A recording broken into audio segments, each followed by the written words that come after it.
Let me tell you a story. I made it up, but it could have happened.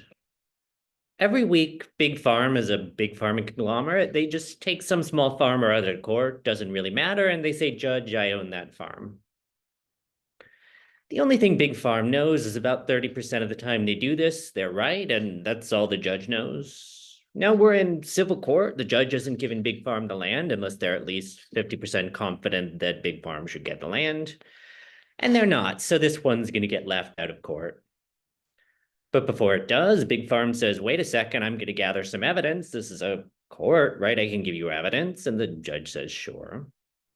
Big Farm says, okay, here's the experiment I'm going to do, and you can watch me do it. I'm not going to lie. I'm not going to withhold evidence. Here's what I'm going to do. Whenever I'm actually entitled to the land, this experiment is certain to give signal one or a positive signal, whatever you want to call it. But when I'm not entitled to the land, the experiment 3/7 of the time is going to give us a positive signal. Anyways, in the other 4/7, it'll give you a negative signal. Judge thinks, okay, gathering evidence is fair. I can see them do it. They're not lying. They're not withholding. Why would I stop them from doing this? Well, here's why. Think about updating. So on their common priors, 30% of the time, Big Farm's actually entitled to the land, and the other 70% of the time, they're not. When Big Farm is entitled to the land, the experiment gives us a positive signal. So far, so good. But when they're not entitled to the land 3/7 of the time, 30%, we get positive signal anyways, and the other 40%, we get a negative signal. But now think about updating. So 40% of the time, we get a negative signal. We're sure then Big Farm is not entitled to the land. Everybody updates to 0% credence that Big Farm owns the land, and the case is lost. The other 60% of the time, we get a positive signal. When we do, 50-50, Big Farm's entitled or not entitled to the land because 30% spread out each way. So everybody updates to 50% credence that Big Farm owns the land, and Big Farm wins.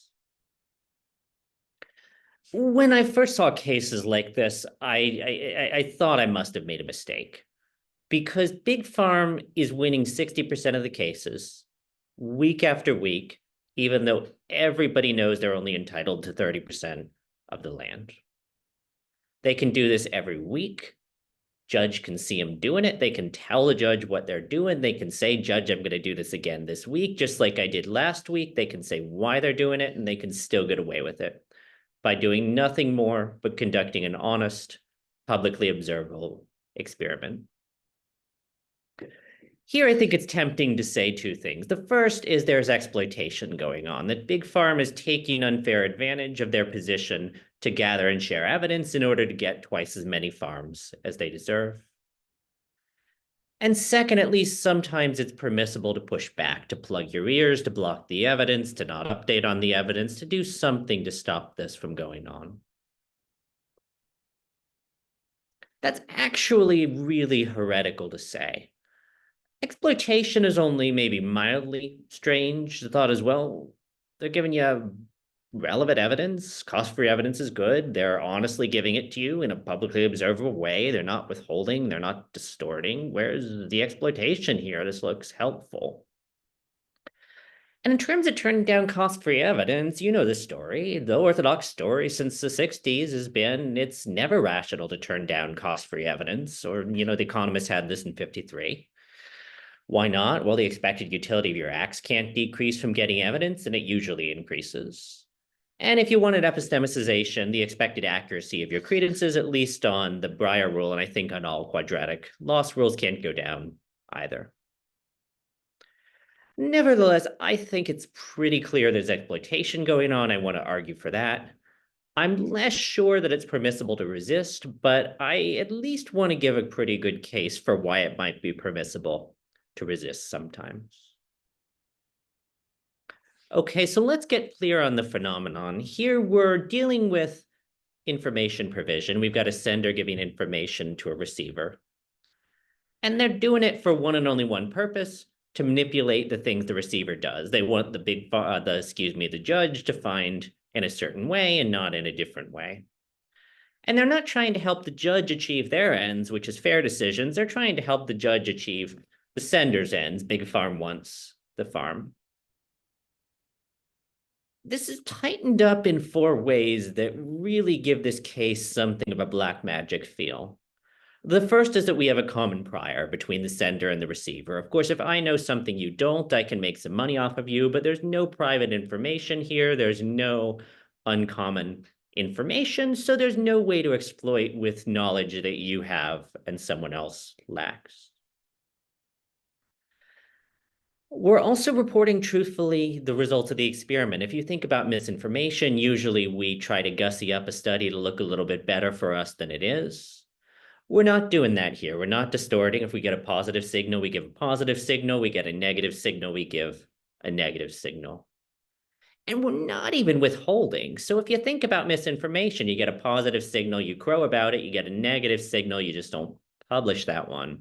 We're not doing that. In the 40% of the cases, we get a negative signal. Even though it's going to cost us to farm, we're sending us the signal. And we're going to see actually the truthfulness and the withholding are part of why this works so well. Because if they thought you might be holding out, they thought you might be lying, they wouldn't be as fully moved by the evidence. But if they know you're not lying or holding out, this is what gives you the power to push them around so much. And finally, this is all transparent in more ways than I could write on this page. Everybody knows the setup. Everybody knows they've got a common prior, that they're truthfully reporting. They're not withholding. Everybody knows the experiment. Everybody knows the common prior. Everybody knows each other's utility functions. Everybody knows we've been doing this week after week. I could honestly send the judge this paper, walk the judge into this room, say, Judge, this is what I've been doing to you, and then I could do it again. And so that's what's really strange about these cases, is it seems like these conditions should combine to block exploitation, and yet precisely because of these conditions, we're getting exploitation. The first thing I want to do, of course, is argue for the claim that there's genuine exploitation going on here. And I want to argue roughly that there are five factors that make this look pretty exploitative. So let me just give you a preview of the factors, and then we'll get more detail on the factors in the later discussion. First, we have a kind of asymmetric power to constrain the outcomes of deliberation. We start at a prior, we get to a posterior. If I but not you can gather and share evidence, then I but not you can constrain the prior that we arrive at. Excuse me, the posterior that we arrive at.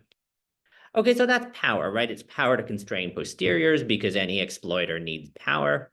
Then we've got to abuse the power to manipulate somebody. And what are we doing? We're manipulating their actions. We're sending a signal for the sole purpose of getting them to do what we want, i.e. be 60 instead of 30% likely, 60 instead of 0% likely to find in our favor. And then, you ask about the surplus. There's this old Marxist line, what happens in exploitation is the capitalist pays out the bare minimum of cooperative exchange, and all of the surplus goes into the capitalist's pocket. And this is exploitation, as the capitalist is hogging the surplus. And here we're going to see we have a cooperative and information exchange, but the person sending the signal is taking the entire surplus value created by this information exchange. A lot of people working on exploitation think it has to back up against ongoing structures of domination and power and diachronic exploitation and societal structures. And we're going to see that if you build this into the context of recurring domination through deeply unequal structures, that the case gets much, much, much worse. If I can not only manipulate you this time, but I can do it every week, and I can change the task, and I can change the incentives, and I can give you new tasks, that this problem is going to get really a lot worse. And of course, this is all in a fine-grained framework. This is a credence framework. So we're going to turn last to a coarse-grained framework, full belief and related properties. And we're going to see in this framework, there's a really clear sense in what we're doing is pushing errors around. We're taking false positives and shifting them to false negatives or vice versa. And in general, we're not creating or destroying errors. We're simply taking errors in the prior that we don't like and converting them to errors in the posterior that we do like. So these are going to be the ways in which I'm going to argue that this type of informing is genuinely exploitative. Just quickly, we need some notation. I'm going to try not to overwhelm people with notation. We've got two agents, receiver and sender. Just call them RNS for receiver and sender. And they've got a common prior as a probability distribution. I'm working on a finite space here. I think you can do this in the infinite case, but let's just not make things messy. And everybody's got utilities over the same space. The receiver's got utilities U and the sender's got utilities V. Again, you can use a different space for outcomes and states. It's just personal preference. At the end of the problem, the receiver, the judge, is going to pick an action out of a finite set. So the actions here are give the farm to small farm, give the farm to big farm. And the receiver is only trying to maximize their utility function. So the judge's utility function might be 1 if I make the right decision, 0 if I make the wrong decision. So the receiver is just trying to make a fair decision here. But before they decide, we can convey information. And classically, in this kind of a setting, we convey information as the results of an experiment. An experiment sends signals, S1, S2, S3, up to S something large if you'd like. And signals can vary in probability based on the state of the world. So I can say, for example, that you're 100% likely to get a positive signal in the state where Big Farm owns the farm, but only 3/7 likely in the state where they don't own the farm. So here an experiment, little pi, is just specified by telling you the possible signals and their probabilities in each state of the world. Of course, the person sending the signal, sender, is picking a signal, that's going to maximize their value function and not the receivers. Okay, so the structure, we're just, truthfully giving a signal to the receiver, and then the receiver's updating on the signal. I've only told you enough to understand the middle line right here of the diagram, but that's really all you need. So we've got a common prior over worlds, and worlds are being picked according to the common prior, at least as far as we believe. And in worlds, the experiment that's been chosen is sending signals, and the probabilities of the signals depend on the world. So, 100% likely to get a positive signal in the first world, 3/7 likely in the second world. Whatever signal gets sent, everybody updates on the signal. We had a common prior, now we've got a common posterior, and it's just Bayesian conditionalization on the signal like we did on the last page. And then finally, the receiver's got to choose an action. Do I find for big farm? Do I find for small farm? They're going to pick whichever act maximizes their utility function in expectation on the posterior. So one more time, common priors picking out worlds. We're sending a signal due to the experiment that's been picked, and that signal's got a certain probability of happening, and that probability is going to be world contingent.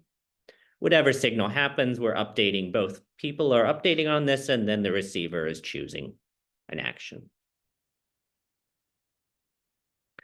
All right, so I said there's going to be 5 ways in which this is exploitative. And the first way in which this is exploitative is we have an asymmetric power to constrain the outcomes of deliberation. So, of course, we're sending signals in worlds.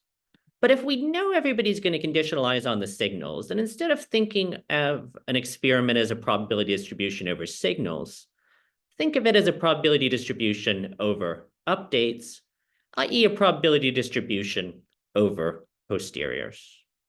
So when I'm choosing an experiment, I'm choosing the deliberative outcomes, the posteriors we arrive at. It's a chancy signal, so it's a chancy gamble over posteriors. But I can still affect the probabilities of various deliberative outcomes of various posteriors coming about.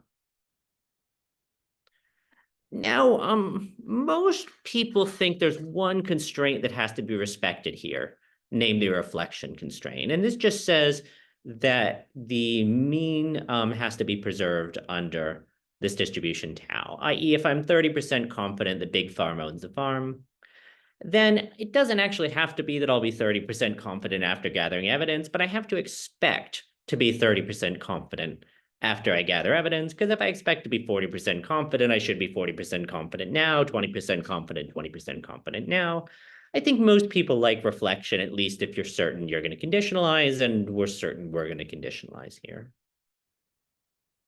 Now, this kind of a mean constraint is the intuition behind things like Good's theorem. We're preserving the expected utility as a mean constraint, and they're saying, look, you can't push me around on the mean.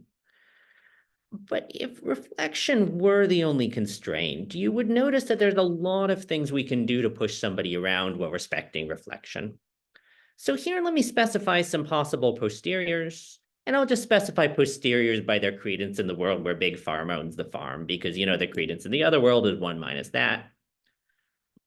So one set of one distribution over posteriors consistent with reflection would get you to 0% credence that big pharma owns the farm most of the time, but 30% of the time, 100% credence that big pharma owns the farm. This respects reflection because 0 times that is 0. 1 plus 0.3 is 0.3. You add them up, you got a posterior mean of 0.3, and that's the prior mean, and so you respect a reflection.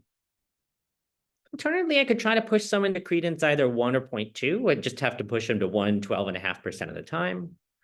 And then this would better multiply out to 17.5% to sum to 30, and it does. I push them to 20% credence the other 87.5% of the time, and that's another 17.5%. Alternatively, I could try to push them around 3 different ways. I could try to push them either to 0, 1/2, or 1 credence. The big farm owns the farm. 0 times, whatever probability of this coming out, it's still 0.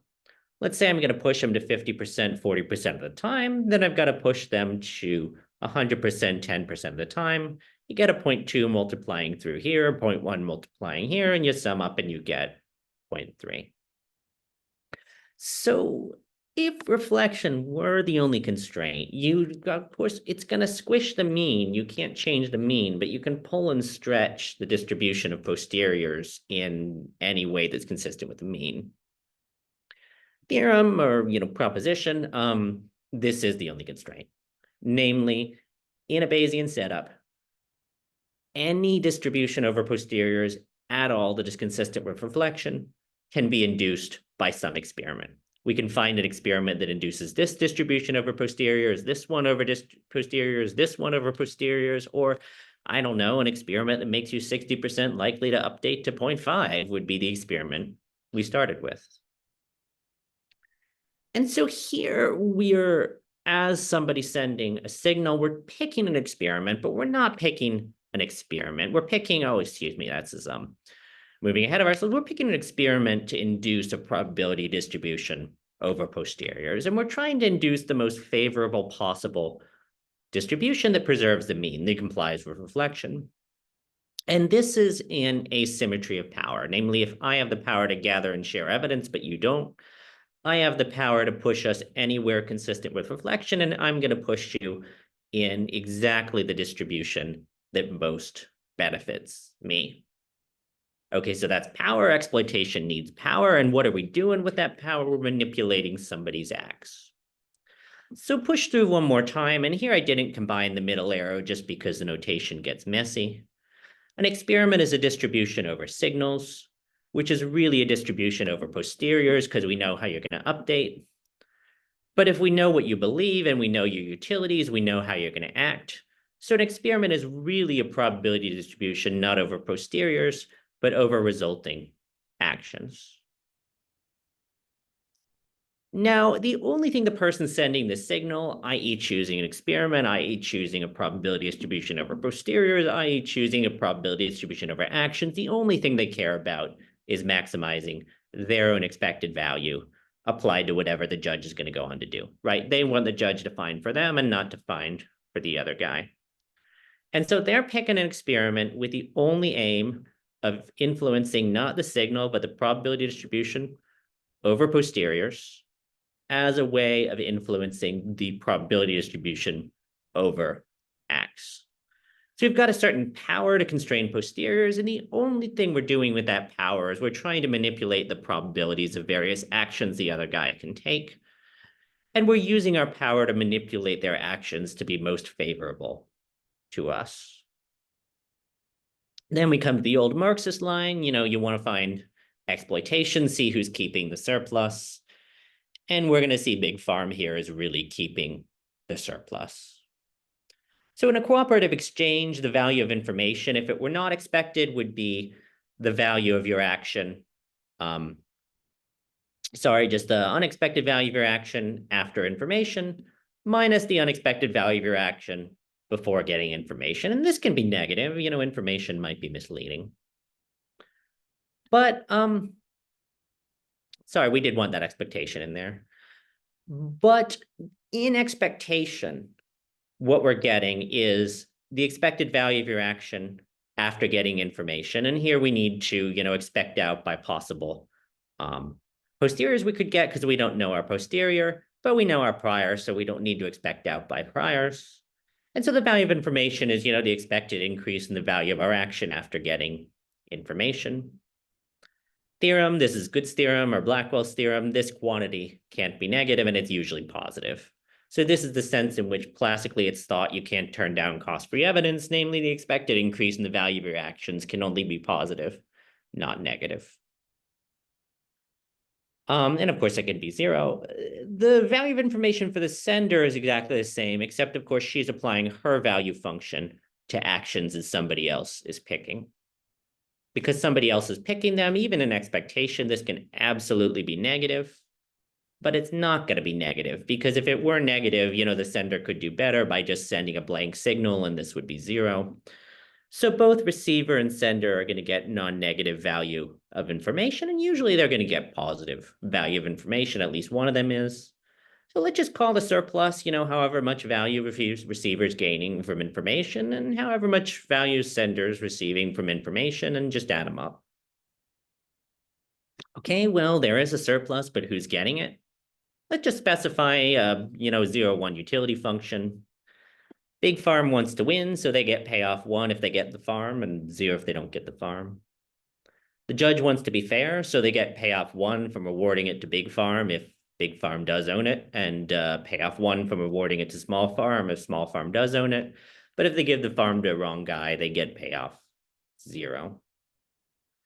In the prior, the judge is doing pretty well. They're getting an expectation 0.7 utils because they're always giving the farm to small farm, and 70% of the time they'll be right. So 70% of the time they'll get a utils, the 0.7. But big farm, the sender isn't happy. They're not winning any cases, so they're not getting any utility.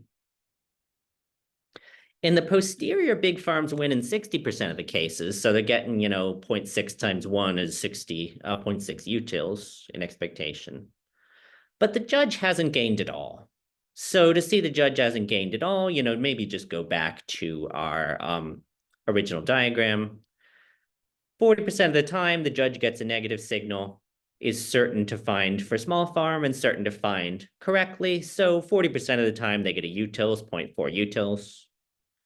The other 60% of the time, they're going to find for big farm, but they're only right half of the time. So they're getting another 0.3 utils, 0.3 utils, 0.4. They're still getting 0.7 utils. So the judge, the receiver hasn't gotten any utility. There is a utility surplus of 0.6, but who's getting the surplus? The person sending the signal. Why does it look like exploitation to hog the surplus? Just think about like an ultimatum game. So in an ultimatum game, I've got $100 and I can divide it any way I'd like between myself and you. The only catch is you've got to either accept or reject the division. And if you accept it, we both get, whatever I proposed. And if we reject it, nobody gets anything. So, just like Good's theorem, I offer you $1 and myself $99. And I say, look, the expected value for you is $1. So you're not going to turn down cost-free money. And then you do turn down cost-free money. You throw it in my face and I say, what the heck happened? But of course, what happened is you thought, and this is what people do say, that I was taking advantage of you, that I was exploiting our situation.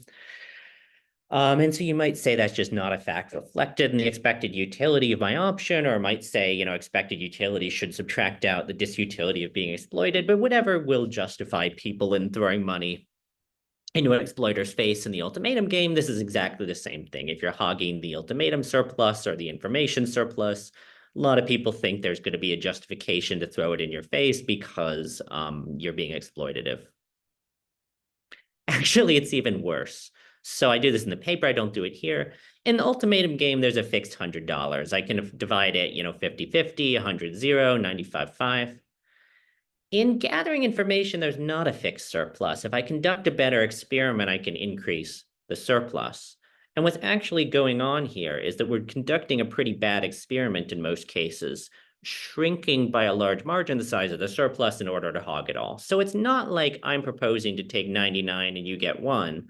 It's like I'm proposing to take 99 and you get 1. instead of me giving you 90 and me getting 92. So it's not, that we're merely hogging the pie. We're actively shrinking the pie in order to hog it. Okay, so we're using our power to manipulate actions. We're taking all the surplus, thank you very much. And then the question is, okay, where does structural domination come in here? Because a lot of people think you need some structural background to make exploitation get off the ground. Well, let's imagine there's two types of cases we can push against a small farm. There's the easy ones that take 50 hours to do right, and the hard ones take 100 hours. And let's think about our farm stealing lawyer. They're putting some time tau into the case. They're going to get some payoff P just in case they do enough work to do the case well. If they don't do the case well, they don't get paid. They're also going to pay a cost for their time. Maybe an opportunity cost is 1 util an hour that they work. So just let X be the number of hours that, today are needed to successfully prosecute the case. X is either 50 hours if it's easy, 100 hours if it's hard. What's the expected utility of the lawyer who puts in, tau hours? Well, they lose tau utils for the tau hours. They gain the prize B if they prosecute well.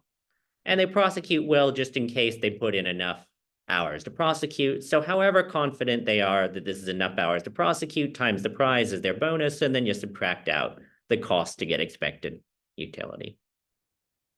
So maybe the lawyer is 80% confident that the task is easy, so 50 is enough, and 20% confident you need 100 hours to win. And maybe the payoff is worth 75 utils to them. Here you can show the best thing for the lawyer to do is to work enough to win the easy cases, but not the hard cases. They work 50 hours. 80% of the time on their own credences, they're going to win. They're going to get 75 utils. That's 60 in total. They're going to spend 50 utils worth of effort, and they're going to get 10 utils.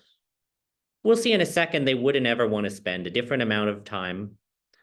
And this is really annoying the farm because the farm wants to prosecute the easy cases, but also the hard cases. So they want to get their lawyer to work harder in the hard cases. Now, if they can only talk to their lawyer pre-trial or investment of information, there's absolutely nothing they can tell their lawyer that's going to make them work 100 hours. Right? Their only thing they're going to do is work 50 hours or 100 hours. Less than 50, they're certain to get nothing. 51 to 99 won't get you a bonus. You're either going to get 50 hours or 100 hours is when the payoff ticks up. But nobody's ever going to work 100 hours here because you work 100 hours, you get the prize is 75 with credence 1, but you lose 100 hours worth of work, so you lose 25 utils. So if I'm Big Farm, I do not want to tell my lawyer anything. The only thing I could do is convince them that the task is hard and chase them away. So they're only winning the easy cases and they're not winning the hard cases. And that's no fun because we want to steal more farms. But imagine, of course, there's a pretty diachronic relationship here, and I've got the power here. I can meet with my lawyer whenever I want. So I tell my lawyer, look, I'm not telling you anything until you put 50 hours in. And after 50 hours, I'll give you an experiment, and I'll be certain to truthfully disclose and all of that. And after 50 hours, I tell you what, I will fully, precisely tell you if the task is easy or hard, but you gotta work 50 hours before I tell you. So now you can see it's optimal to at least start with 50 hours if you're the lawyer. Again, 80% of the time, you're gonna work 50 hours. You're gonna be told, yep, the experiment was easy. You're going to stop. You're going to gain, you've got a prize of 75 utils. You spent 50 utils worth of labor, so you're going to gain 25 utils in that case. The other 20% of the time, you sunk 50 hours, they're gone, but another 50 hours will get you the payoff is 75. You're still losing overall, but you're losing less. You're only losing 25 utils instead of the 50 you sunk, so you want to keep working. And so now the expectedly best thing for the lawyer to do is to, fully work on the easy cases for 50 hours and fully work on the hard cases for 100 hours. Don't feel too bad for our farm stealing rascal lawyer. 80% of the time, she's getting 25 utils by her own lights. The other 20% of the time, she's only losing 25 instead of 50. So now instead of 10 utils in expectation, she's getting 15 utils in exploitation. So David, you ask, where is the exploitation? Well, good question. I did say Big Pharma's the one doing the hiring, and so they can control not only the information structure, but the salary. You're getting 15 utils of profit, they say. Well, why don't I reduce my wage by 15 utils? An optimal solution is still to work 50 hours. 80% of the time, you'll still learn the task is easy, but you're getting 15 utils less, 10 utils. Other 20% of the time, still worth it to keep going. You're getting now 15 fewer utils. So you're losing 40 instead of 15 utils. We subtracted away 15 everywhere, 15 everywhere, 15 everywhere. So what happened to your gain? It went to zero. So the point here is if the person providing information has structural power to set the communication structure, set the task structure, set the ongoing structure of our interactions, they can exploit that structure to take really quite unfair advantage of you. And this is why a lot of economists are so interested in this kind of thing. Think about a gig economy platform like Uber that has the power to decide if and when they're going to give you information about how much money you're going to make as a driver and what kind of information to give you. And they can also decide what to pay you. And if they have all of these kinds of power at once, then they can really get a lot of work out of you, which they need for not a lot of money. Last thing, of course, is if you coarse grain, we get a pretty interesting story. So if you're a Lockean, you got a belief threshold of 50% would be a weak Lockean thesis. You're going to say the judge believes the big farm owns the farm if they're 50% confident the big farm owns the farm. If you don't like that, think about, the judge's judgment that big farm's entitled to the farm as your coarse grain notion, or think about like the decision as your coarse grain notion, whatever coarse grain notion you want to talk about, true positives and false negatives and that sort of thing here. It's pretty easy to see that along any way you want to coarse grain here, we're not getting an improvement for the receiver. We're just taking errors that big farm doesn't like in the prior, and we're shifting them to errors that big farm does like in the posterior. So I did this over 12 different metrics. I stole this from a recent review of statistical bias criteria. So you can't accuse me of cherry picking metrics. Just look at 100 trials and expectation, what's going to happen? Well, we're not going to have any positive judgments in favor of big farm, so we're not going to have any true priors, true positives. On the other hand, in the posterior, big farm's winning every farm it's entitled to, so we now got 30 out of 100 true positives. Where did those come from? Well, in the prior, we've got all negatives, so 30 of those negatives are false because 30 of them actually should have gone to big farm. But in the posterior, big farm gets every farm they deserve, and so we have no false negatives, right? We've purchased true positives by taking away false negatives. And likewise, true negatives. So in the prior, 70% of the time, 70 times, big farm should lose, and 70 times they are. But in the posterior, they're only losing 40 of the times they should, because they're only losing 40 times. On the other hand, false positives in the prior, you're never getting a farm awarded to big farm they don't deserve. But in the posterior, fully half of the farms, 30% that are going to big farm, are being falsely awarded. So again, we're decreasing the rate of true negatives and increasing the rate of false positives is just exactly what big farm wants us to do. Likewise, think about the true positive rate. So the true positive rate says of the things that should be positive, how many are? No positives in the prior, so no true positives. 100% true positives in the posterior. Every time we find for big farm,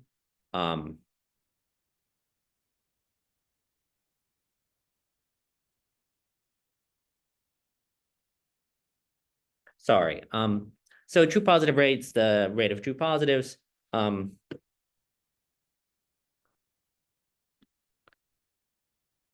divided by the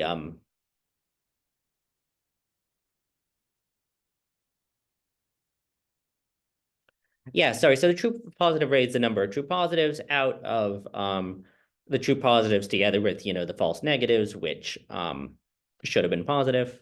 We don't have any true positives in the prior, but in the posterior, we don't have any false negatives, and so the true positive rate goes to 1, and this happens because the false negative rate goes to 0, right? The false negatives are well, we don't have any false negatives in the posterior, but all of our negatives are false in the prior. On the other hand, true positives we don't have in the prior, but boy, do we have a lot of them in the posterior. And so we're converting, the true positive rate, we're shooting that up at the expense of the false negative rate. On the other hand, true negatives, times we find negative when we should. We were getting all true negatives, but now only 4/7 of our negatives are true. And we're in the prior not getting any false positives, namely we're not giving big farm any farms it doesn't deserve, but 3/7 of our positives in the posterior are now false. Then you say, predictive value, how many of our true positives are what they should be, i.e., how many of our positives are true. In the prior, this is either 0 or undefined, however you want to stipulate it, because we don't have any positives. But in the posterior, we're up to 50% of our positives being true, 30 out of 60 positives are true. But on the other hand, false discriminations, how many of our positives are false? Well, 30 out of 60 in our posterior are false. So we're kicking up our positive predictive value, that's good, but we're kicking up our false discriminations by exactly the same amount. And our negative predictive value, so we're starting with the number of true negatives out of total negatives. 7/10 of our negatives are true. The other 3/10 are false, is the false omission rate. We're kicking the negative predictive value up to 1 in the posterior. We've got every single negative is true. We're not giving small farm any farms it isn't entitled to, but on the other hand, we're not omitting to give big farm any farms that it's entitled to. So we've really got 6 paired comparisons here, and any of these 6 paired comparisons, we're not creating or destroying errors. We're shifting errors away from the errors that the big farm doesn't like to the errors that the big farm does like. All right, so these are the facts we're going to need to argue for exploitation. And you ask me, okay, why does this make exploitative informing a type of exploitation? Maybe a quick warm-up. You might think of the Marxist line I gave you a little bit ago, where exploitative informing is we're hogging the surplus. We're interacting together. We're making a surplus as 0.6 here, and sender hogs the surplus 0.6. Alternatively, you might think, look, exploitation is treating someone as a mere means to your end. What do I mean by treating someone as a mere means to your end here? Well, you're just trying to manipulate their actions, and you're not trying to manipulate their actions to achieve their ends. You don't care about their ends. You're trying to manipulate their actions to achieve your ends. So their credences are treated as a means to influence their actions, and their actions are treated as a means merely to achieve your ends. Their ends don't show up here. And then I'm going to say, David, at least in a weak sense, this is consensual. The judge doesn't have to listen. The judge is not losing. They might even be gaining if you mildly sweeten these cases. And so the objection, where's the exploitation if you're consensually benefiting someone? You might have a condition like this. You might say, look, there's no exploitation if the receiver of information or the receiver of, whatever interaction consents and they benefit. But then you say, wait, I could be exploiting someone else, so just stipulate there's no negative externalities, so I can't be exploiting anyone else. And then the thought is, look, I'm not exploiting the receiver. They consent, they benefit. I'm not exploiting anyone else. There are no externalities, so where's the exploitation? But this is the condition everybody loves to hate in the literature.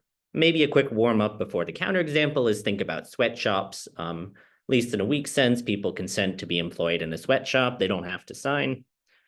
They certainly benefit, they get a wage. Nevertheless, this is paradigmatically exploitative because they're not getting the benefit they deserve.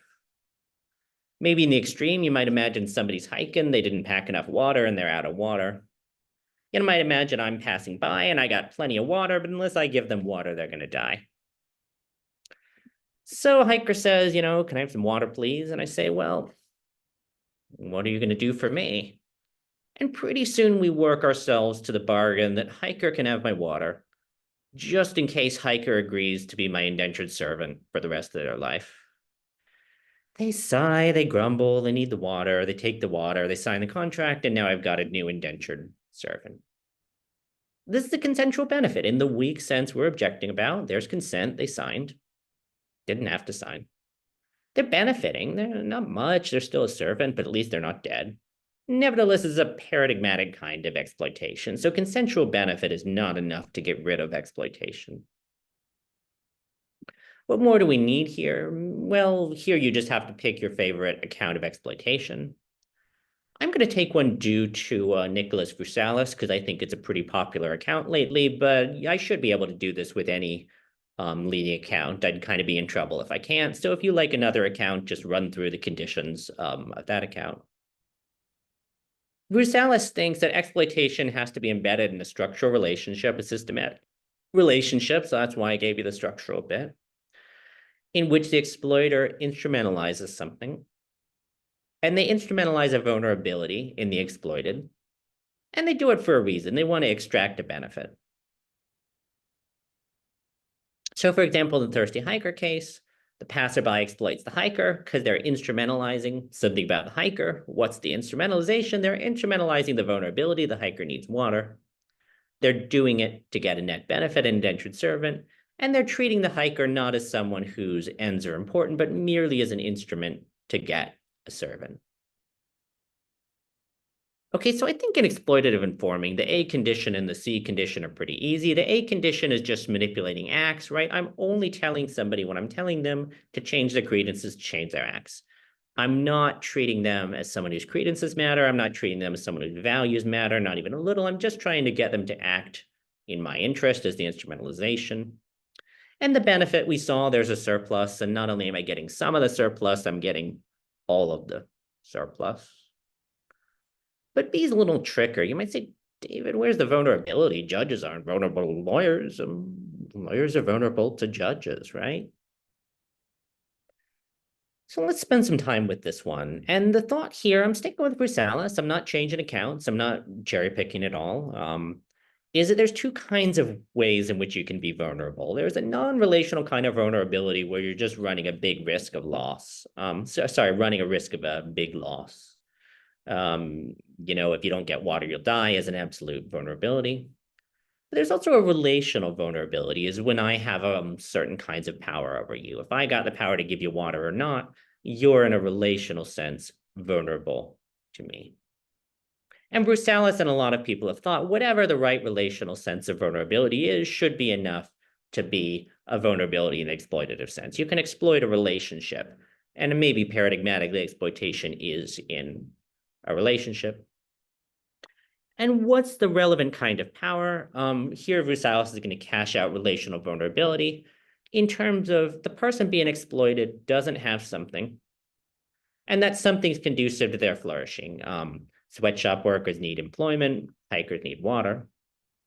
They can only get it from me or someone like me. They can only get employment in the sweatshop. They can only get water from me. And it's in my power to give them or not give them the water, or give them or not give them the employment. Now, if this is the right kind of vulnerability, here it's not water, it's not employment, it's information that's the vulnerability. Judges need information to make good decisions. People need information to make good decisions. In this setup, they can only get information from me. They don't have the power to go get it themselves. I have the discretion to go get it or not go get it, and I instrumentalize that informational vulnerability to gather all and only the information that's going to benefit me.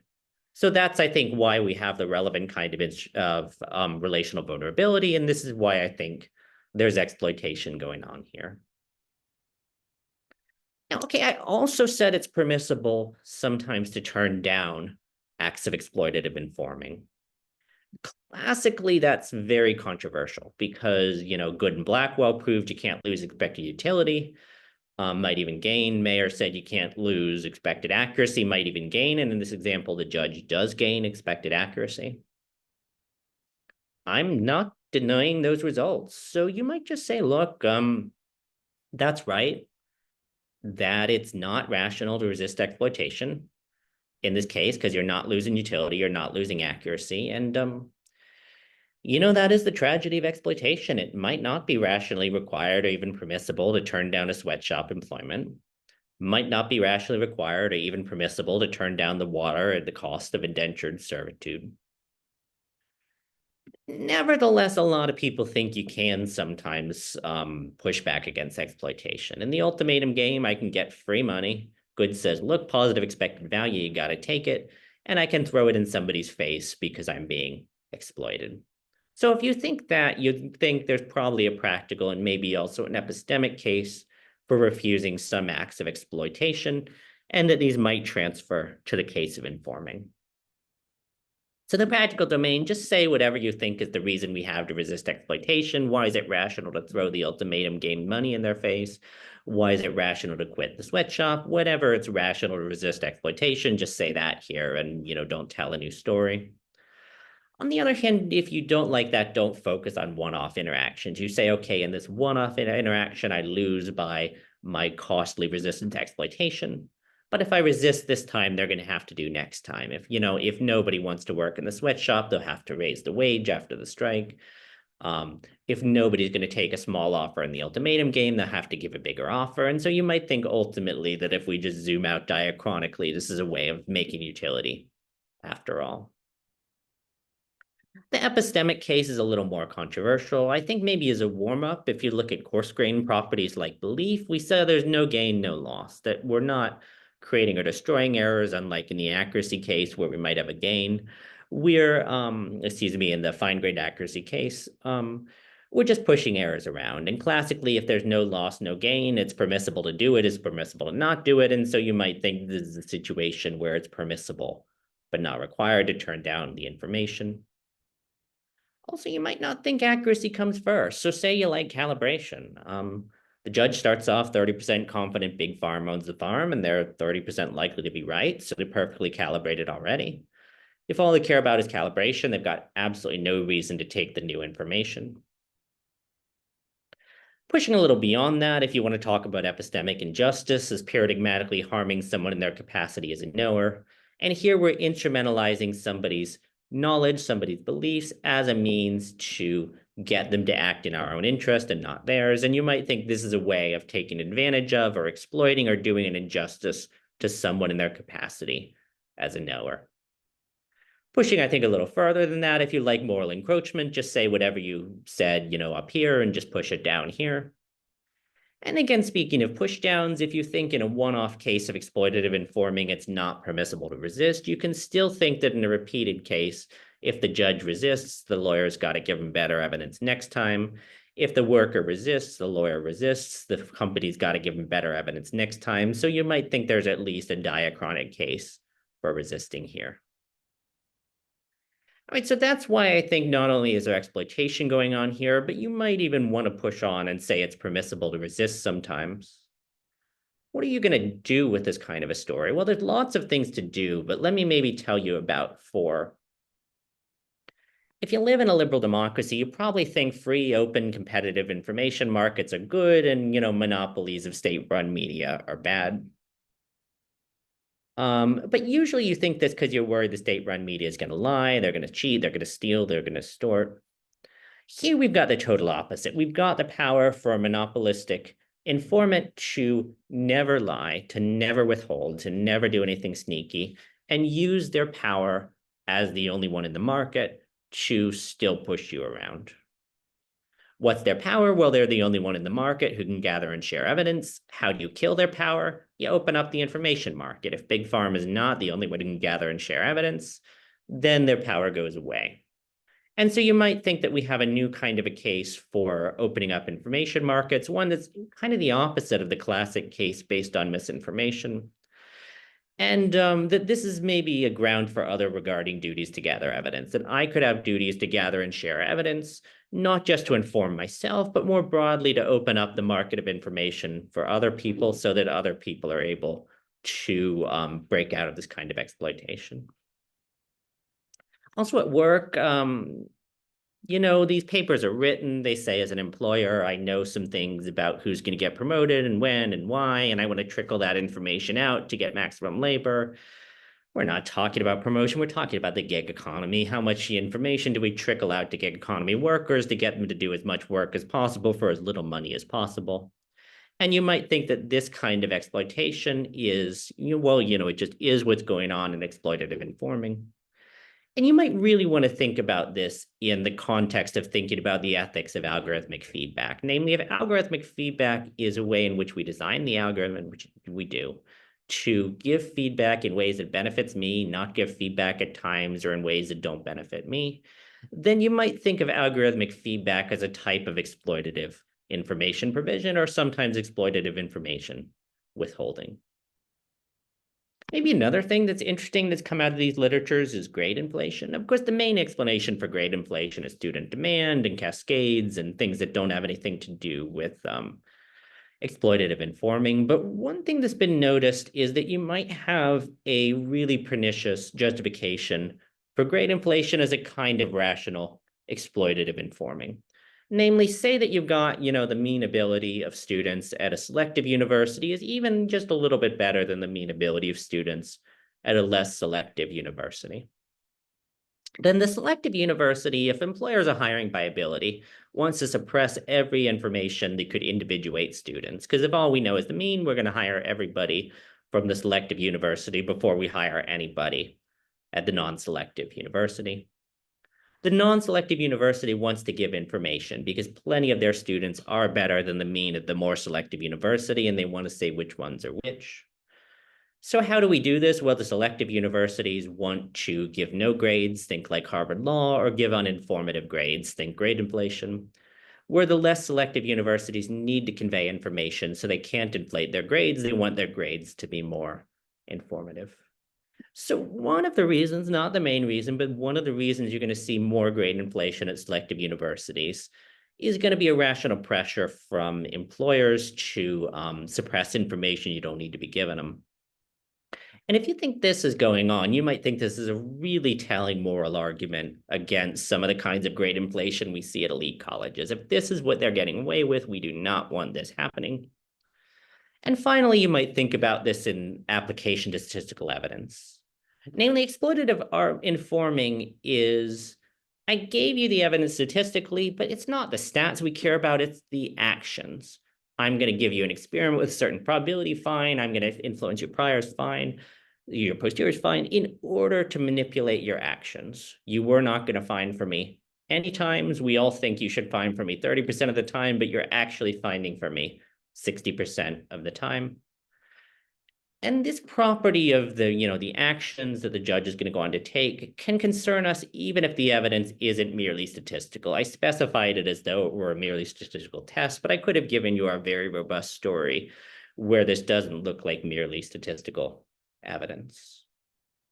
And so the suggestion is maybe some kind of a similar concern could be going on in some cases of merely statistical evidence. You take a prison yard case, 99 out of 100 people are involved in a fight. I don't know which one wasn't. Why might it be bad to use the statistical evidence that 99 out of 100 of them were involved to convict every 100 of them? Not just because merely statistical evidence, but also because of a property of the judge's actions. Namely, if we allow this evidence, the judge has a 100% probability of convicting every innocent person that comes up before them. And we might think that this probability of distribution, not in the experiment, but over actions, is the kind of thing that we'd like to resist.